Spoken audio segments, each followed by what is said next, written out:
They come for you in the dark. At first, it's only a knock, heavy and insistent, rattling the wood in its frame. You're half asleep, fingers clumsy on the laces of your dress, mind still foggy with dreams. Maybe there is a fire, maybe a thief, maybe something has happened to the animals. You think of 100 dangers, but not the one waiting on the other side of the door. The door bursts open before you can reach it. Rough hands grab your arms, your shoulders, fabric tearing as they drag you over the threshold. Cold air slams into your skin. Your bare feet hit the stone, slick with night dew and old mud. You taste dust and fear in the back of your throat. Somewhere behind you, someone spits a word like, "It's poison." Adulteress. Another voice adds more, betrayer. Unclean. No longer a lawful wife. You open your mouth to ask what's happening, to say there has been a mistake, but your voice drowns under the noise. The village you thought was sleeping is already awake.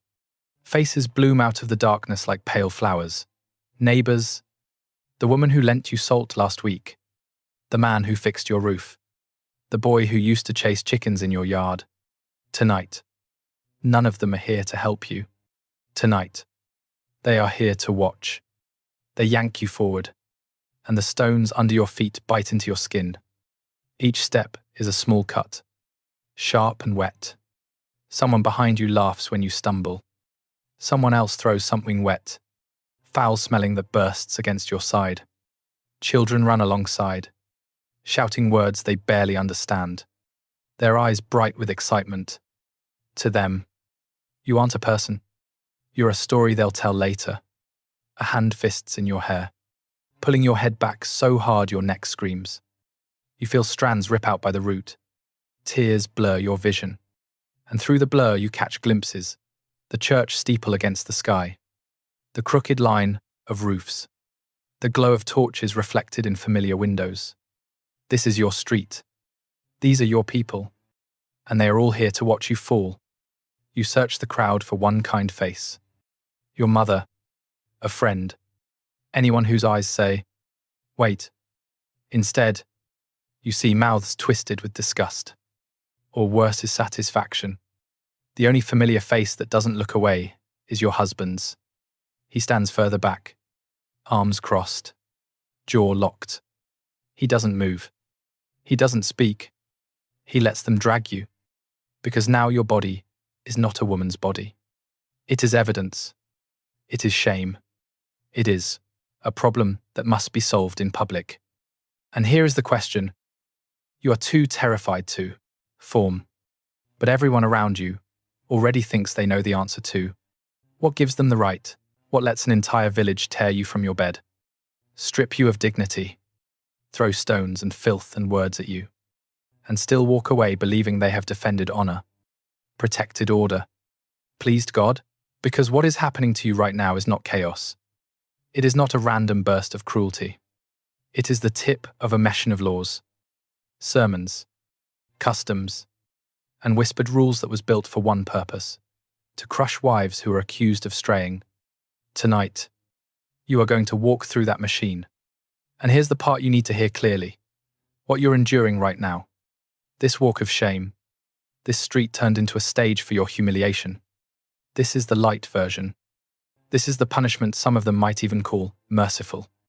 In this video, I'm going to keep talking to you as you, not as her, not as those women, but as the one being dragged across the stones. Because if you had been born in the wrong village, in the wrong year, with the wrong neighbor watching through the wrong window, a single accusation could have been enough to grind your entire life into dust. And what happens to you next is far worse than you think.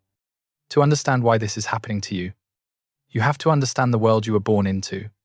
You live somewhere in medieval Europe. It could be an English village under a Norman lord, a French market town under the Capetian kings, a German territory of the Holy Roman Empire, an Italian city under some quarreling counts. The names change. The banners and borders shift with every war. But one thing does not. Almost everywhere you go, the same faith and the same logic rule your life. Above you is the church Latin prayers, stone churches, priests who can read when most cannot. The God they preach is watching your thoughts, your body, your bed, and above them are kings and lords, men who slice up land like bread and hand it out in exchange for loyalty and soldiers. Between these two powers, altar and throne, your village is squeezed, taxed, summoned to war, judged, and punished. On paper, you are a Christian soul. In practice, you are a piece of property. From the moment you married, your legal existence began to dissolve into your husband's. In many places, the law treats you as covered by him. Your promises are his promises. Your debts are his debts. Your body is his right. Land, dowry, livestock. Even the clothes on your back are tied to his name. When people look at you, they don't see an individual. They see a doorway through which another man's honor and bloodline can be destroyed. Marriage, for your family, was never simply about love. It was a contract between households, a way to tie fields together, secure alliances, merge fortunes, or climb one rung higher on the social ladder. Every child you bear is not just a baby. It is a claim on land, on inheritance, on future power. In a world constantly shaken by famine, disease, and war, bloodlines and property are everything. So when someone whispers that you have shared your body with another man, they are not just accusing you of desire, they are accusing you of treason against that entire system.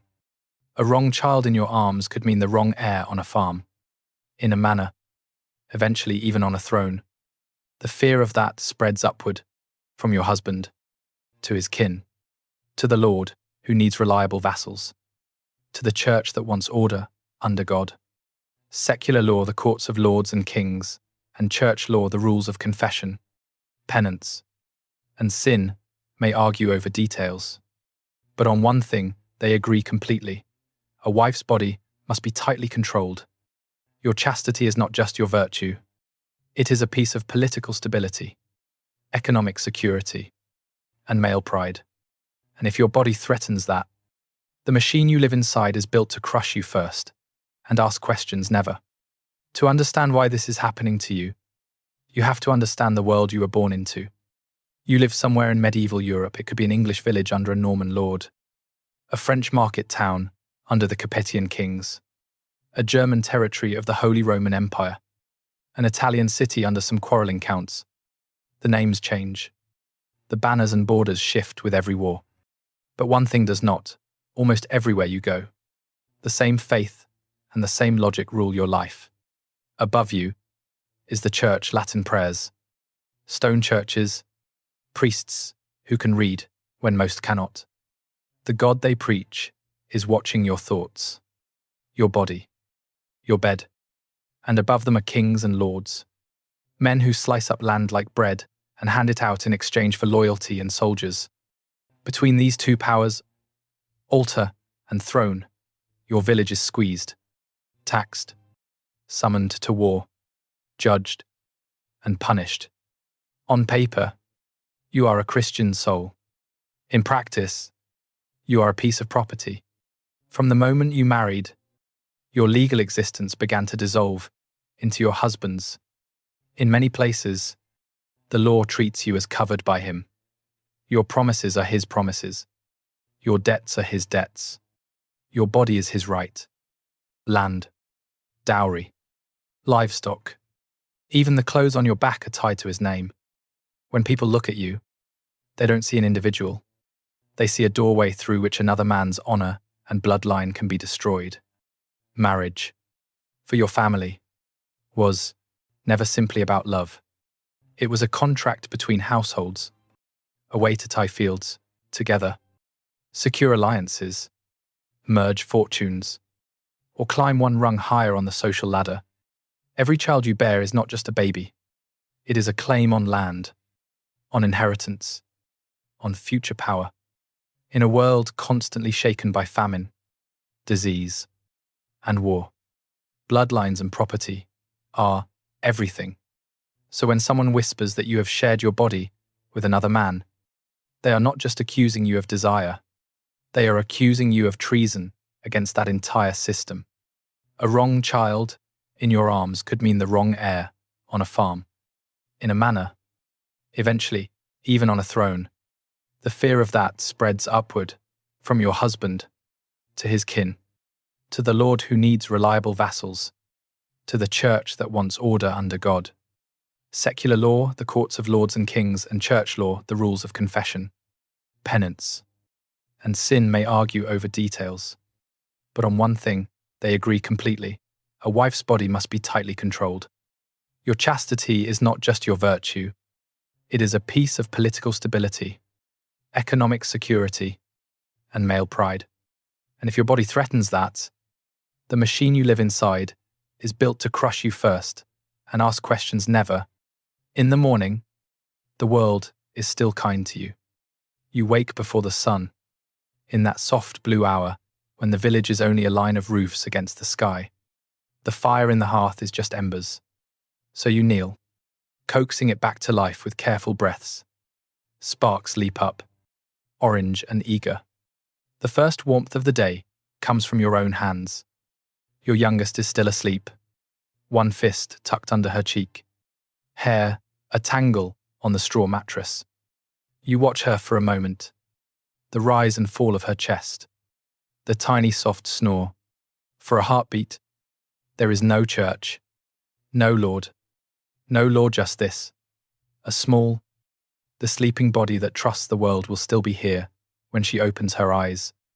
You step outside to fetch water. The air smells of damp earth and wood smoke. A neighbor waves, her hands white with flour. Someone's rooster crows too proudly. Two boys chase each other around a cart, their laughter skipping down the street. The village feels small and familiar, lined with the same faces you've known since you were a child. Back inside, you tear bread, dip it in the leftover stew, press the crust into your son's hand when he complains he's still hungry. Your husband sits at the table, tired from work but softer than he is at night. He grunts a thanks when you refill his cup. For a fleeting moment, the four of you around the table almost feel like a story that could go on forever. But as you glance toward the door, if you notice, it's standing a little open. The crack lets in a thin line of cold air, and the sense that somewhere just beyond that doorway, eyes are already watching, and something in your ordinary little world is about to shift. You are not the only one standing in that thin draft of cold air. Across the centuries, in villages and towns that never knew each other's names, women like you are living lives so ordinary, they barely leave a trace until the moment everything shatters. The records that survive are short, dry lines in court rolls and church books. They rarely say what she loved, what made her laugh, what she dreamed of. But if you read between them, you can still feel a life moving. In one English village, a day's walk from the nearest market town, we can call her Agnes. She is 22, mother of two, married since 14, to a man who owns no land of his own. He works the Lord's fields and hers. She spins, tends the cow, tries to stretch grain through bad years. Famine has brushed this village more than once. Every loaf is politics. Every favour is a debt. Agnes never learned to read, but the clerk who does will one day write her name or something like it into the manorial court roll. His ink will not record that she used to hum when she kneaded dough, or that she sometimes dreamed of the river beyond the fields she never had time to visit. It will only note that she was suspected of adultery with a certain man. It will list witnesses, a neighbour who heard voices through a thin wall, someone who saw a shadow at the wrong hour near her door. No one writes what Agnes actually said, only that she denied it at first. In a German town along a trading river, the story looks slightly different but feels the same. Let's call her Greta. She is around 35, the daughter of a cooper, married into a family that owns a small workshop near the city gate. Her husband travels often, taking barrels and tools to nearby markets, leaving her to manage apprentices and accounts. For a woman of her rank, This is as close to independence as the world allows. She can speak prices, haggle a little, stand in the doorway without being scolded. But every step outside the narrow line of expectation draws eyes. A customer lingers too long, laughs too loudly at her joke. The woman selling fish at the corner watches how often Greta leans in to hear him. Months later, when the council's court records mention her, they don't mention weather, or rising prices, or her husband's absences. They say that rumours of unchastity have been brought forward, that certain men claim to have visited her after dark. Whether they did or not is almost beside the point. What matters is that someone said they did, and the men who judge her have more reason to protect the honour of husbands than the word of a wife. Further south, under a different sky, another life moves along a more polished corridor. In a stone hall on a hill, surrounded by vineyards and olive trees. We can call her Isabelle. She is 15 when she leaves her father's house, riding in a procession of banners and bells to marry a man she has spoken to exactly 3 times. He is nearly 40, a minor noble, with too many debts and not enough sons. The marriage is not a story about love. It is 2 families trying not to slide down the ladder of power. Isabelle's days are filled with embroidery, prayer, and instructions. How to move, how to speak, when to smile, how to keep from drawing notice in the wrong way. She learns the genealogies of men she has never met, because someday her child's right to inherit may depend on her memory.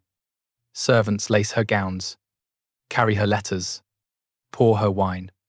She is never alone, and yet somehow always lonely. In the archives of a distant city, there will be a parchment that mentions a lady of the house, accused not only of dishonouring her marriage bed, but of endangering alliances. It will describe meetings in a gallery, words exchanged with a visiting knight, a servant who claims to have seen a hand resting where it should not. There will be seals, signatures, formal language about the integrity of noble blood. There will be nothing about the way Isabelle watched the sunsets from the tower, or how she traced the shape of her own name into the dust on the windowsill. Agnes, Greta, Isabelle, 3 names we've given them. 3 lives separated by distance and class, but trapped inside the same invisible cage. Different accents, different clothes, different prayers perhaps, but the same quiet rules humming underneath every hour of every day. Do not be alone with the wrong man. Do not speak too warmly. Laugh too freely. Walk too confidently. Do not be seen where a wife should not be. The men around them move through fields, streets, and councils with more room to make mistakes. If a husband spends the night in another woman's bed, the law often sees an inconvenience, a minor sin, something that can be washed away with money or penance. When a wife is suspected of the same, the worry shoots straight to property, inheritance, order. The anger sinks its teeth in deeper. So these women live in a kind of narrow corridor, with walls made of other people's fears. They may never cross the line. Agnes may never touch the neighbour she jokes with at the well. Greta may never do more than exchange glances with the customer who listens to her talk. Isabelle may never let her fingers stay on a visiting knight's wrist, a heartbeat longer than courtesy demands. It doesn't always matter, because in the documents that survive, the pattern is clear. What brings them before the courts is not necessarily what they did, but what could be said about them. A jealous wife with a grudge, a husband who needs an excuse to rid himself of a burden, a neighbour who wants to please someone powerful, a priest convinced he smells sin where there might be only boredom and loneliness. On different days, in different years, the script begins the same way. Somewhere in a field, or a workshop, or a high stone chamber, a woman wakes up to a morning that feels almost normal. There is bread to bake, accounts to settle, a new gown to stitch. The sky does not darken. No voice from heaven warns her that this is the day the balance will tip. Somewhere, instead, a conversation is taking place without her. A complaint is being whispered. A suspicion is being written down. A man who has never spoken to her alone in his life is deciding what her body means to her husband, to her family, to the village, to God. And when those decisions harden into accusations, women like Agnes, Greta, and Isabelle will discover that their own words weigh almost nothing against the machine they live inside. I didn't know the exact day my name disappeared. In the beginning, people still called me Agnes, at the well, in the fields, through the open door, when someone needed to borrow salt. My name meant small things bread that rose well, stitches that held, a song hummed over a crying child. Now, when I hear it, it is usually from strangers holding a strip of parchment, sounding it out slowly, like a word in a language they don't care to learn. They never look at me the way my children did when they said, "Mother." They look past me, at the space I take up in their records. Sometimes I hear myself referred to without any name at all. The woman, the wife, the accused, the matter. It is strange how quickly you can become a matter. Once, I had a favourite place on the path where the river bend showed a patch of sky. Once, I knew every voice in the village without seeing the face. When they talk about me now, it is as if that person is dead already. I want to tell them that I remember what it felt like to be just a woman in her own day. Not a lesson. Not a warning. Not a case. The machine does not start at full force. It begins quietly, on the lowest tier, where it almost looks like guidance. At first, it is only suspicion, a visit from the priest, a colder look from the neighbour, a question that sounds like concern, but lands like an accusation. You are urged to confess anything that troubles your conscience, reminded that God already knows all. If you protest, your refusal becomes another piece of evidence. A good woman, they say, would not be so defensive. You may be ordered to extra prayers, fasting, small acts of public penance.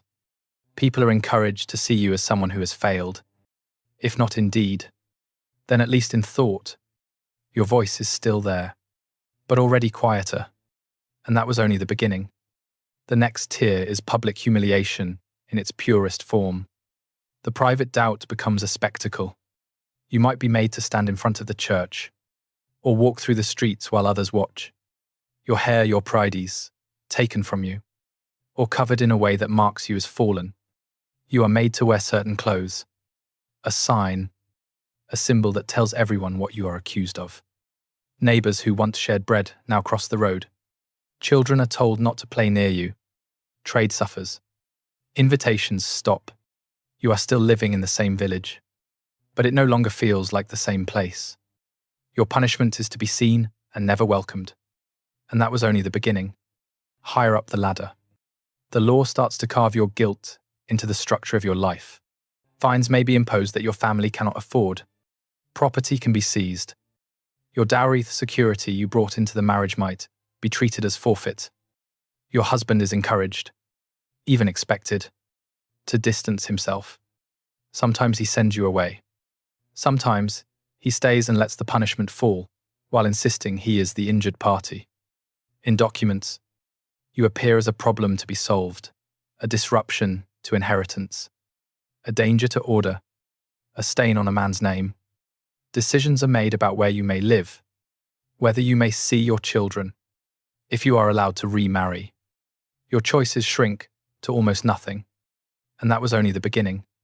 Beyond that, the punishment stops being something you endure in front of others and becomes the shape of the rest of your life. Some women are locked away in religious houses, not as honoured devotees, but as inconveniences to be forgotten in quiet corridors. Others are confined to a room in their own home, allowed out only under watch. The world narrows to a few paces of floor, a small window, the sound of life continuing without you. Your existence becomes a rumour. She is kept somewhere, people say, but they no longer know for certain. You are still alive, but in the eyes of the village, of the court, of the family, you have already been written off. At the very top tier, the machine does what it was always designed to do, remove you not just from daily life, But from memory, your name fades from records, or appears only as a cautionary example. Children grow up hearing about a woman who once brought shame without knowing who she was. In a world obsessed with lineage, you are denied even the dignity of being an ancestor. Silence completes what suspicion began. And for countless wives accused in medieval Europe, that silence was the final sentence. Now step out of her skin for a moment, and into your own. You're in the crowd. Maybe you're just a villager, standing there with a basket on your arm, watching her walk past with her head shorn and her eyes on the ground. Everyone around you is shouting. Stones whistle through the air.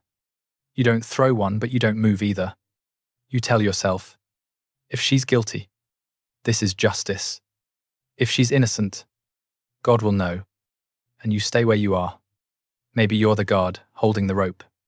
You didn't write the law. You didn't accuse her. You're only doing your duty, the way your father did before you. If you let the rope slip, if you show mercy in the wrong moment, it's your family that will pay. So, you look straight ahead and keep walking. Maybe you're the neighbor who heard something, or didn't hear anything at all, but repeats a story, because it's easier to agree than to stand alone. You live in a world where one wrong word can put you in her place. So ask yourself honestly, if you had been born in that village, in that year, with the same fears and the same rules pressing on you, what would you have done? Would you have been any different? Not everyone agreed with what was being done to women like her. In some villages, a priest quietly refused to preach the harsher sermons, choosing instead to emphasize mercy, doubt, forgiveness. A neighbor might offer a back door, a place to sleep for a few nights, or simply refuse to testify when pushed. It wasn't rebellion.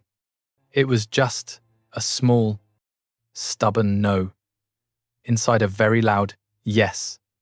In town councils, a few clerks and minor officials tried to blunt the blade. They suggested fines instead of mutilation, confinement instead of death, more witnesses instead of one angry voice. Sometimes they wrote letters to higher authorities, hinting that these punishments were excessive or harmful to public peace, even if they couldn't yet call them cruel. Most of the time, they failed. But those brief moments a hand that doesn't throw, a record that questions, instead of condemning the small cracks in the wall that the future will eventually push against. When I look at these cases, what strikes me most is not how cruel they are, but how reasonable they seemed to the people enforcing them. If you live in a world where famine is never far away, where disease can erase a family line in a season, and where land is the only real safety, then inheritance becomes sacred. Marriage, in that setting, isn't just about two people. It's the lock on a chest that holds property, alliances, and the future of a name. A wife who steps outside that lock even, in rumor, looks like a threat to everything your society says it needs to survive. Layer onto that the religious logic of the time. The church taught not only that God watches the body, but that disorder in the body mirrors disorder in the world. Female sexuality, in particular, was framed as something dangerous, needing constant supervision. If a woman's desire could topple a household, then controlling that desire became a form of protecting the community. Punishing her could feel, to them, not like cruelty, but like maintenance of faith, of order, of peace, politically and psychologically. There's comfort in a simple answer. If misfortune can be blamed on bad women rather than bad laws, bad harvests, or bad rulers, then those in power don't have to change. They just have to punish harder. I think about that when I hear how we talk today about people, often women caught up in scandals, affairs, or abuses. How quickly questions shift from what happened to what was she wearing? Why was she there? Why didn't she leave? The language of honor, morality, and tradition is still very good at turning a person into a symbol and a symbol into a target. We no longer shave heads on the church steps or carve sentences into faces. But the instinct to protect order by disciplining the vulnerable that part of the medieval machine is not as distant as we like to think. When I look at these cases, what strikes me most is not how cruel they are, but how reasonable they seemed to the people enforcing them. If you live in a world where famine is never far away, where disease can erase a family line in a season, and where land is the only real safety, then inheritance becomes sacred. Marriage, in that setting, isn't just about two people. It's the lock on a chest that holds property, alliances, and the future of a name. A wife who steps outside that lock even in rumor looks like a threat to everything your society says it needs to survive. Layer onto that the religious logic of the time. The church taught not only that God watches the body, but that disorder in the body mirrors disorder in the world. Female sexuality, in particular, was framed as something dangerous, needing constant supervision. If a woman's desire could topple a household, then controlling that desire became a form of protecting the community. Punishing her could feel, to them, not like cruelty, but like maintenance, of faith, of order, of peace. Politically and psychologically, there's comfort in a simple answer. If misfortune can be blamed on bad women rather than bad laws, bad harvests, or bad rulers, then those in power don't have to change. They just have to punish harder. I think about that when I hear how we talk today about people, often women caught up in scandals, affairs, or abuses. How quickly questions shift from what happened to what was she wearing? Why was she there? Why didn't she leave? The language of honor, morality, and tradition is still very good at turning a person into a symbol, and a symbol into a target. We no longer shave heads on the church steps or carve sentences into faces, but the instinct to protect order by disciplining the vulnerable, that part of the medieval machine, is not as distant as we like to think. For centuries, this was not a scandal. It was the air people breathed. From England to the German towns, from stone halls in France to walled cities in Italy, church courts and secular courts worked together to police the same fear that a wife's body could undo the fragile order of land, lineage, and loyalty. Laws were written, sermons preached, stories told to children that all pointed in the same direction. If a woman crossed the invisible line, hurting her was not cruelty, it was duty.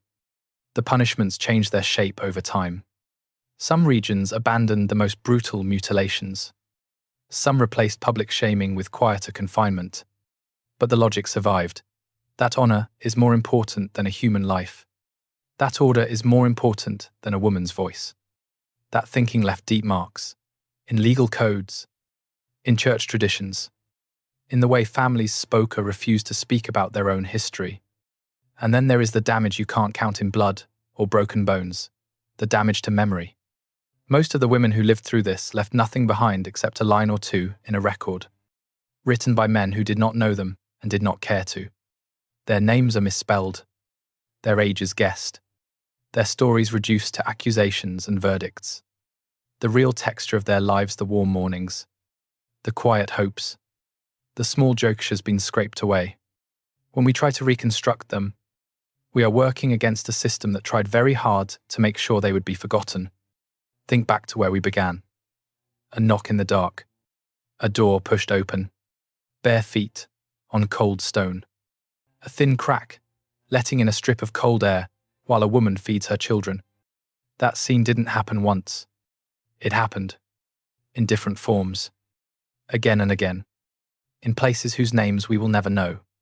It was never just about one bad wife or one cruel village. It was about a structure that taught ordinary people like us to feel righteous while they watched. And yet, scattered through these same centuries, there were those cracks in the wall. A priest who softened the sermon, a clerk who argued for a lesser penalty, a neighbor who refused to testify, a small group who began to question whether honor really required this kind of suffering. Most of them didn't overthrow anything, but they kept a different idea alive. That mercy is not weakness, and that doubt can be a form of courage. We inherit both legacies, the machinery of blame and the quiet resistance to it. Today, we don't stand in a medieval marketplace, but we still find ourselves in crowds, on streets, online, in conversations where someone's reputation is being torn apart. We still hear language about honor, decency, tradition being used to explain why certain people deserve what happens to them. And in those moments, we face the same choice they did. Do we look away? Do we repeat the story without asking if it's true? Do we tell ourselves, the system must know what it's doing? Or do we interrupt, even a little, and refuse to help turn a person into a cautionary tale? Because if we stay silent, we are not neutral. We are standing in the same place as the quiet faces in that medieval crowd. If this story stayed with you, if Agnes, or Greta, or the nameless woman at the door felt uncomfortably close-lit, it changed the way we look at our own time. And if you want more histories that were almost buried, more lives flattened into a line of ink and then pulled back into focus, you can stay with this channel, subscribe, and help make sure these stories are not erased a second time.